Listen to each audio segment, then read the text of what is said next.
Rome.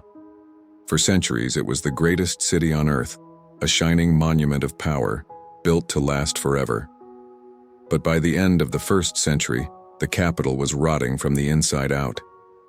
A hidden crisis flowed right through its veins, a network of corruption that threatened to bring the entire city to its knees. While emperors were busy building monuments to their own glory, Rome was literally dying of thirst. This is the story of the man who waged a war, not on some distant battlefield, but in the dark, crumbling aqueducts beneath the city. It's the story of how one man's engineering genius saved an empire from itself. Number 1. The problem: a city poisoned by corruption. The aqueducts were the arteries of Rome. For 500 years, this network of 11 massive channels brought life-giving water from sources up to 57 miles away. They were true marvels of engineering that powered a metropolis of 1 million people, feeding its lavish baths, ornate fountains, and private villas. To the Romans, flowing water wasn't just a utility. It was a symbol of their power to tame nature itself. But by the year 97, that system was bleeding. The lifeblood of Rome was being siphoned off by a cancer of corruption and neglect. The aqueducts were old and leaks were everywhere, especially in the underground sections that were a nightmare to access and repair. But the real problem wasn't just decay, it was theft on an industrial scale. All along the countryside, wealthy landowners would just illegally puncture the aqueducts, diverting public water to their private fields and luxurious estates. Inside the city, crooked plumbers installed unauthorized pipes known as punctae to steal water for their businesses and rich clients. This was so widespread that the official records on water delivery were a complete joke. The amount of water actually reaching the city's public fountains was just a fraction of what it should have been. For the average Roman on the street, this meant the public fountains were barely trickling. The system that was meant to serve everyone, rich and poor, was failing.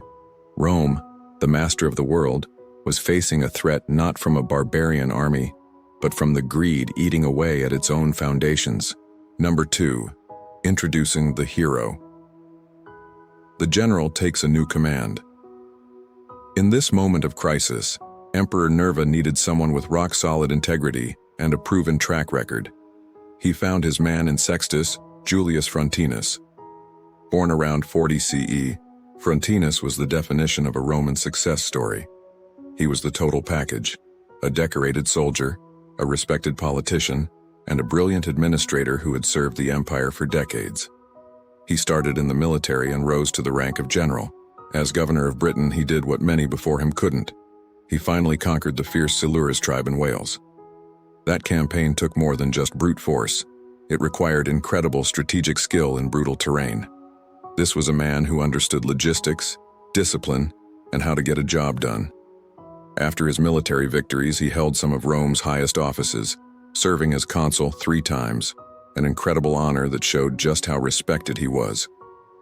So, in 97 CE, Nerva gave the old general his most difficult command yet.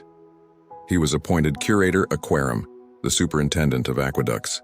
Now this wasn't some quiet retirement gig. It was a frontline command in the battle for Rome's very survival. The position was a mess, buried in corruption. Frontinus was being asked to wage one last war. Only this time, his enemies weren't foreign tribes. They were Rome's own elite. His battlefield wasn't a forest in Britain, but the dark, sprawling tunnels of the aqueduct system. Number 3. The investigation and discovery. Walking the lines, Frontinus approached his new job with the cold precision of a general surveying a battlefield. He didn't trust the official records. He knew they were garbage, so his first move was to see the problem for himself. He decided to walk the lines of the 9 major aqueducts, from their sources in the distant hills all the way to the city. He also ordered the entire system to be mapped in detail for the very first time. He needed to know what he was dealing with before he tried to fix it. It was a massive job. He and his team measured the flow rates at the start of each aqueduct, calculating exactly how much water should be entering the system.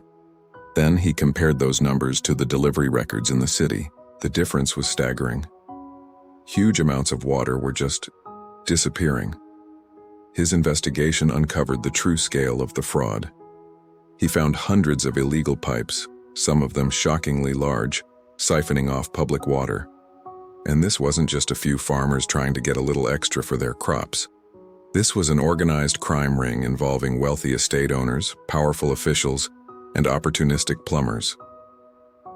The practice was so old and so accepted that many just saw the stolen water as their right. Frontinus documented everything. He noted that water rights were supposed to be granted by the emperor and couldn't be sold or passed down, but that rule was ignored everywhere. He found out that official water grants were handed out without any real authority. And the plumbers, the aquarii, were constantly being bribed to install pipes much bigger than what the paperwork said, using a simple unit of measurement called the quinaria to hide their fraud.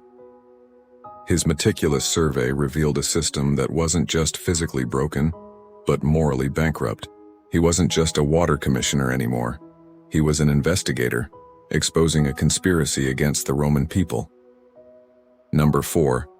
The climax, the reforms and De Aquis Urbis Romae. Having identified the enemy, Frontinus launched his counterattack. He put together his own trusted team of engineers and began a systematic campaign of repairs and enforcement. He ordered the destruction of thousands of illegal taps, cutting off the water to powerful estates that had been stealing it for generations. Think about it. This was a direct shot at the rich and powerful. But Frontinus, with the emperor's full backing, didn't flinch. He didn't just plug the leaks and punish the thieves. He overhauled the entire administration. He created strict oversight for all maintenance workers and made sure every single pipe was stamped with its owner's name, making it much harder to hide theft. He standardized the sizes of pipes and nozzles to make sure every drop of water was accounted for. But his greatest weapon was information. To make sure a crisis like this never happened again, he wrote everything down in a 2-volume report for the emperor called De Aquis Urbis Romae, on the waters of the city of Rome. This wasn't just some dusty government report. It was the ultimate guide to the Roman water system, part history, part engineering textbook, and part legal manual. He detailed each aqueduct's history, length, capacity, and even the quality of its water. He laid out all the laws, the duties of his own office, and the best methods for maintaining the system. He wrote it, as he said, for his own guidance and for his successors, so no one would ever have to start from scratch like he did. De Aquis was revolutionary. It was basically a declaration of war on corruption. He was saying, this water belongs to the people of Rome, and it will be managed with transparency and skill. By putting it all on public record, Frontinus fought corruption with knowledge. Number 5. The impact and legacy, the overlooked genius. The results were immediate and dramatic. With the illegal taps gone and the leaks repaired, the amount of clean water flowing to Rome's public fountains surged. The health and sanitation of the entire city improved almost overnight. The reliable flow of water that had been a symbol of the early empire was back, securing the stability of the capital. But Frontinus's legacy goes even deeper. His book, De Aquis Urbis Romae, is one of the most important technical documents to survive from the ancient world. It was actually lost for centuries. Then in 1425 it was rediscovered in a monastery, and it became the guide for Renaissance engineers who were trying to rebuild Rome's water systems. Thanks to that book, we know more about Rome's water supply than almost any other part of its civil government. And yet, Frontinus himself is a strangely overlooked figure. We often remember him for his military books, but it was his work as water commissioner that truly changed the course of history. He was a man of profound practicality. He had this amazing dismissal of the pyramids, basically calling them useless, famous trophies. For him, the Roman aqueducts were far more magnificent because they actually did something essential. He wrote, "With such an array of indispensable structures carrying so many waters, compare, if you will, the idle pyramids or the useless, though famous, works of the Greeks." For Frontinus, true greatness wasn't a monument for the dead. It was life-sustaining infrastructure for the living. Sextus Julius Frontinus was more than a soldier or a politician. He was a systems thinker, a reformer, and a public servant who understood that an empire's real strength isn't just its armies, but the integrity of its public works. He saw a system about to collapse, and with logic, grit, and incredible courage, he fixed it. He proved that a city's greatness isn't just measured in monuments and conquered lands, but in the clean, clear water that keeps its people alive. One man's battle in the dark tunnels beneath Rome ensured the city's heart would keep beating for centuries to come.